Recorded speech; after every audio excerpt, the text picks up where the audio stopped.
Un œil, 2 yeux et 3 yeux. Il était une fois, dans un pays lointain, vivait une femme avec ses 3 filles. 2 de ses filles, un œil et 3 yeux, étaient ses préférées. Elle les aimait vraiment beaucoup et leur donnait tout ce qu'elle demandait. L'autre fille, cependant, n'avait que 2 yeux. Et du fait qu'elle ressemblait beaucoup aux gens normaux, ses sœurs et sa mère la dédaignaient. Elle l'habillait seulement de vêtements usagés et lui faisait manger les restes. Elle faisait tout leur possible pour la rendre très malheureuse.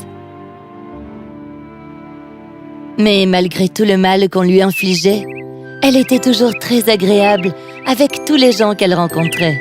« Salut les petits oiseaux, est-ce que vous avez faim? Ce n'est pas grand-chose, mais je vous le donne pour votre repas. » Un jour, ses sœurs et sa mère ayant fini de manger, 2 yeux vint prendre place à table pour déjeuner. « Tu sais, un œil, puisque 2 yeux est très différente de nous, doit-elle vraiment continuer de s'asseoir à notre table? » Tu as raison, 2 yeux, tu n'es pas comme nous 2, va-t'en et ne t'approche plus. La pauvre 2 yeux fut si blessée par leurs paroles qu'elle s'enfuit en courant et en pleurant. Tandis qu'elle pleurait, une vieille fée apparut soudain en un éclair et se tint devant elle.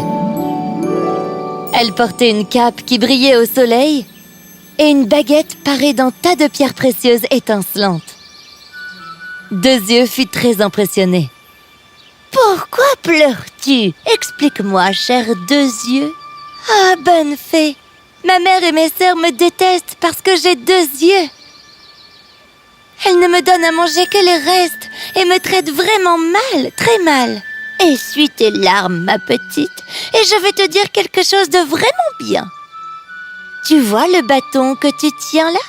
À chaque fois que tu auras faim, chante ce sort. Bâton magique, saute, saute, de nourriture remplie ma table sans faute. » Le bâton se mit à briller très fort. Il s'échappa des mains de 2 yeux et se transforma en une merveilleuse tablée remplie de plats les plus délicieux que 2 yeux aient jamais vus. Oh, c'est fantastique et ça sent tellement bon! Maintenant, tu n'auras plus jamais faim. Mange et bois autant que tu veux. Et quand tu as fini, dis juste « Bâton magique, entends ma prière et remporte la table et les verres. » Et tout disparaîtra comme ça. Et en disant cela, d'un coup de baguette magique, la vieille fée disparut. 2 yeux fut très impressionnée de tout ce qu'elle avait vu. Mais elle avait faim depuis tellement longtemps qu'elle mangea tout ce qui se trouvait sur la table. Tout est vraiment si délicieux! Ça me rend tellement heureuse. Mais maintenant, je dois cacher tout ça. Bâton magique, entends ma prière et remporte la table et les verres. Et par magie, la table et tout ce qu'il y avait dessus se transformèrent à nouveau en bâton.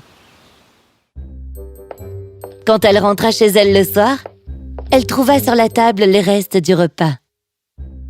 Mais elle n'y toucha pas et passa devant avec contentement. À partir de ce jour, 2 yeux sortait tous les jours, mangeait et buvait autant qu'elle voulait et rentrait à la maison heureuse. Mais un jour, un œil et 3 yeux finirent par remarquer que leur sœur ne mangeait plus les restes qu'elle lui laissait. Quelque chose ne tourne pas rond avec 2 yeux. Elle ne mange plus les restes qu'on lui laisse. Elle doit avoir trouvé d'autres moyens de se nourrir. Il faut trouver comment. Alors le lendemain, tandis que 2 yeux sortaient gaiement pour se rendre au champ, ses 2 sœurs la suivirent en douce. Elle veilla à ce que personne ne la suive, mais ses 2 sœurs prirent bien soin de ne pas se faire remarquer. Quand 2 yeux arriva sur place, elle chanta « Bâton magique, saute, saute, de nourriture remplit ma table sans faute. » Et instantanément apparut une table remplie de nourriture. Les 2 sœurs regardaient en cachette et écarquillèrent grand leurs yeux. C'est donc comme ça qu'elle mange tous les jours. Pas étonnant qu'elle n'ait plus jamais faim. Vite, on rentre à la maison tout raconter à maman. Elles coururent à la maison aussi vite que possible. Et quand la mère eut entendu tout ce que Deux Yeux avait fait, elle devint furieuse. Comment a-t-elle mangé mieux que nous trois? Laissons-la revenir à la maison et on lui enlèvera son bâton magique. Elles attendirent le retour de Deux Yeux. À son arrivée, sa mère rattrapa le bâton des mains de Deux Yeux et le brisa en 1000 morceaux. Non! Mais pourquoi tu as fait ça? Ça te fera une bonne leçon si tu décides de nous flouer à nouveau, tes sœurs et moi. Maintenant, tu vas avoir faim pour de bon. Deux Yeux eut le cœur brisé. Elle ramassa les morceaux de son bâton et s'enfuit de la maison en courant. Elle alla dans le jardin et pleura avec amertume. Juste à ce moment-là, la vieille fée apparut devant elle. Deux Yeux, ma douce, qu'est-ce qui ne va pas? Pourquoi pleures-tu, mon enfant? Oh, ma bonne fée, le bâton magique que vous m'avez donné et qui s'est transformé en table pleine de nourriture, ma mère l'a mise en miettes et l'a jeté par terre. Oh, j'ai de nouveau faim tout le temps, vous savez. Deux Yeux, laisse-moi te donner un bon conseil. Prends les morceaux du bâton et enterre-les dans le jardin, là où la lune brille le plus fort. Tu verras ça, ça va vraiment t'apporter un vrai bonheur. Une fois de plus, la vieille fée agita sa baguette magique et disparut en un éclair dans la nuit. Deux Yeux avait confiance en la fée et fit exactement ce qu'elle lui avait conseillé. Le lendemain matin, dans le jardin, se tenait un arbre merveilleux. Toutes ses feuilles étaient en argent et ses fruits en or brillaient dans la lumière du soleil. La mère et les deux filles admiraient l'arbre avec émerveillement. Elles n'avaient jamais vu chose aussi belle de toute leur vie. Cet arbre est tellement beau! Mais d'où vient-il, maman? Je ne sais pas. C'est en effet très étrange. Mais allons donc cueillir des fruits. Seuls Deux Yeux savaient que l'arbre avait poussé grâce au bâton brisé. Un œil, Trois Yeux et leur mère sortirent et sautèrent en haut pour cueillir les fruits dorés. Mais à chaque fois qu'elles allaient les attendre, l'arbre pliait ses branches, les éloignant des filles. Oh, mais pourquoi on n'arrive même pas à voir ne serait-ce qu'une feuille de cet arbre? Je vais me reposer, je suis crevée. Deux Yeux les avait observées et elle regarda l'arbre elle aussi. Laisse-moi essayer, peut-être que moi j'arriverai à attraper un fruit ou deux. Ha! Essaye si le cœur t'en dit. Mais comment tu pourrais y arriver, toi, hein? Et alors que Deux Yeux essaya de toucher une branche en argent, l'arbre n'essaya pas de l'éviter. En fait, il se mit même à briller encore plus fort et s'inclina pour que Deux Yeux puisse prendre autant de fruits qu'elle le souhaitait. Elle voulut aller en offrir à sa mère avec l'espoir qu'elle serait contente. Mais en voyant que seule cette fille-là pouvait cueillir les fruits de l'arbre, elle ne ressentit que de la jalousie.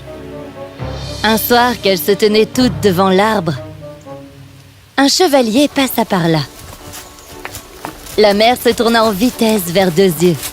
« Vite, Deux Yeux, va vite te cacher dans les buissons. On ne veut pas que tu nous fasses honte, d'accord ?»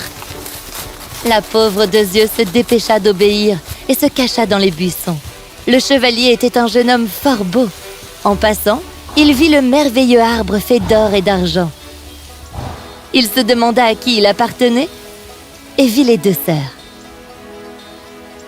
Mais à qui appartient cet arbre fabuleux? Celle qui m'en donnera un rameau pourra obtenir tout ce qu'elle désire. L'arbre est à nous. Nous pouvons vous donner un rameau avec plaisir. Elles sautèrent et tentèrent tant bien que mal de casser une branche, mais en vain. L'arbre courba ses branches et éloigna ses fruits de leurs mains, ne les laissant pas les atteindre. Je trouve vraiment étrange que l'arbre soit à vous, alors que vous n'arrivez pas à en décrocher même un seul fruit. Je ferais mieux de partir plutôt que de perdre mon temps ici. Et il partit. Les deux sœurs et leur mère furent très contrariées. « Ne vous inquiétez pas, mes chers enfants. Il reviendra peut-être demain et nous essaierons à nouveau. » Quand elles s'en allèrent, Deux Yeux sortit des buissons et s'assit sous l'arbre. Elle pensa beaucoup au chevalier. « Ah, qu'est-ce qu'il est beau! Si seulement j'avais pu lui décrocher une branche pour la lui donner. J'aurais pu lui dire à quel point il me plaisait. » À peine eut-elle fini sa phrase qu'elle entendit la voix de la fée venant de l'arbre. « Ma petite Deux Yeux, tu as été si gentille malgré ta tristesse. Un bon cœur mérite d'être récompensé. J'ai entendu ton souhait, et si c'est vraiment ce que tu veux, alors je vais le réaliser. Oh oui, je ne souhaite rien d'autre que d'être avec mon beau chevalier. Je le souhaite de tout mon cœur, vraiment. Alors très bien, eh bien fais comme je te dis. Cueille une feuille de l'arbre et mets-la dans ta robe. » Une fois la feuille insérée dans sa robe déchirée, celle-ci se transforma en une superbe robe étincelante. Elle avait des feuilles d'argent et des roses couleur rubis de haut en bas. « Maintenant, assieds-toi sur cette feuille d'argent. Elle va te faire t'envoler et traverser la nuit jusqu'à ton bien-aimé. » Quand la voix se tut, une feuille d'argent descendit lentement jusqu'à Deux Yeux. Elle s'agrandit et scintilla de façon magnifique à la lumière de la lune. Deux Yeux s'assit sur la feuille et s'envola dans le ciel étoilé, devant la lune et les étoiles, jusqu'au balcon de son chevalier. En descendant de la feuille, celle-ci se transforma en une branche avec au bout un fruit couleur d'or. « Oh, mon cher et beau chevalier, est-ce que tu m'entends? Je t'ai amené la branche d'argent que tu désirais tant. Viens la voir, je l'ai dans la main pour toi. » Mais qui m'appelle aussi tard? En sortant sur le balcon, il vit Deux Yeux et de surprise, il manqua de s'étouffer. Sa beauté n'était pas comme les autres et il ne pouvait détacher ses yeux d'elle. Deux Yeux était très contente de le voir. « Oh, monseigneur, vous avez promis de donner tout ce qu'elle voudrait à la personne qui vous amènerait une branche d'argent. » En effet. Et que voudrais-tu donc? Deux Yeux lui dit tout à propos de sa mère et de ses deux sœurs et combien elle l'avait maltraitée. « J'ai souffert de la faim, de la soif et de la tristesse et je suis venue vous demander si vous pourriez me sauver en me prenant pour épouse. » Je serais vraiment heureux de t'épouser, ma chère. Mais avant cela, je dois punir ta mère et tes sœurs pour t'avoir traité comme ça. Oh, pardonne-leur, mon chevalier, et oublions-les car elles sont l'ombre de mon passé. Chérissons le présent et construisons un bel avenir ensemble. Dès le lendemain, le chevalier et Deux Yeux se marièrent lors d'une grande cérémonie et vécurent heureux pour toujours.